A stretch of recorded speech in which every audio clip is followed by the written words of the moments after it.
ভাৰতৰ পৰ্বতাৰোহীৰ আন এক সফলতা প্ৰথমবাৰৰ বাবে আৰোহণ কৰিলে এটা সুউচ্চ শৃংগ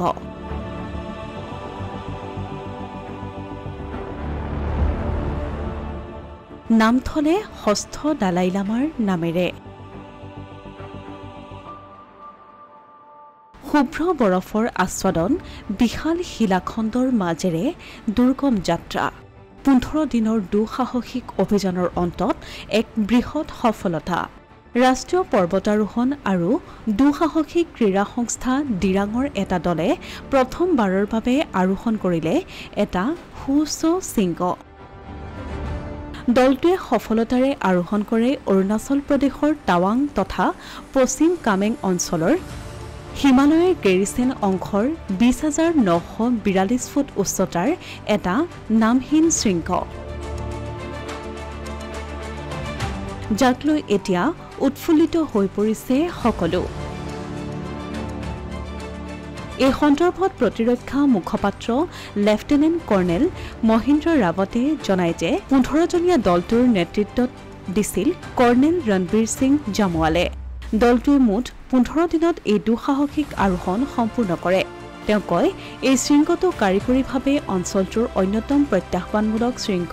আৰু ইয়াত পূৰ্বে কোনেও আৰোহণ কৰা নাছিল শুভ্ৰ বৰফৰ আচ্ছাদন বিশাল শিলাখণ্ড আৰু 2 কিলোমিটাৰ দৈৰ্ঘ্যৰ হিমবাহকে ধৰি অপৰিসীম প্ৰত্যাহ্বান অতিক্ৰম কৰাৰ পাছত দলটোৱে ইয়াত সফলতাৰে আৰোহণ কৰে ধৰ্মগুৰু দালাই লামাৰ সন্মানত শৃংগটোক চাংয়াং জ্ঞাত শৃংগ হিচাপে নামাকৰণ কৰা হয় ধৰ্মগুৰুজনৰ যুগজয়ী প্ৰজ্ঞা আৰু মনপা সম্প্ৰদায়ৰ অৱদানক শ্ৰদ্ধাঞ্জলি জনোৱা হৈছে বুলিও তেওঁ উল্লেখ কৰে এই শৃংগটো জয় কৰাৰ অভিযান আছিল এই দলটোৱে এতিয়ালৈকে কৰা আটাইতকৈ কঠিন পৰ্বত আৰোহণ অভিযানসমূহৰ ভিতৰত অন্যতম বিপজ্জনক শিলাখণ্ড বৰফৰ ঠেক পথ আৰু অভাৱনীয় প্ৰতিকূল বতৰৰ পৰিস্থিতিৰ মাজত এই অভিযান সম্পূৰ্ণ কৰে দলটোৱে দলটোৰ দৃঢ়তা আৰু দলীয় উৎসাহেৰে বিশেষ পৰ্বতাৰোহী দলটোৱে এই প্ৰত্যাহ্বানসমূহৰ মাজেৰে আগবাঢ়ি শিখৰত উপনীত হ'বলৈ সক্ষম হোৱাৰ লগতে এক নতুন ইতিহাস ৰচনা কৰে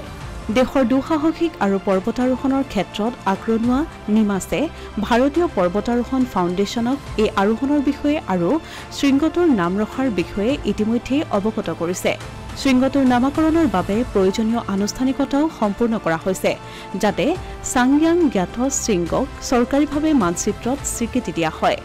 এই ঐতিহাসিক পৰ্বতাৰোহণে অৰুণাচল প্ৰদেশৰ চহকী সাংস্কৃতিক ঐতিহ্যক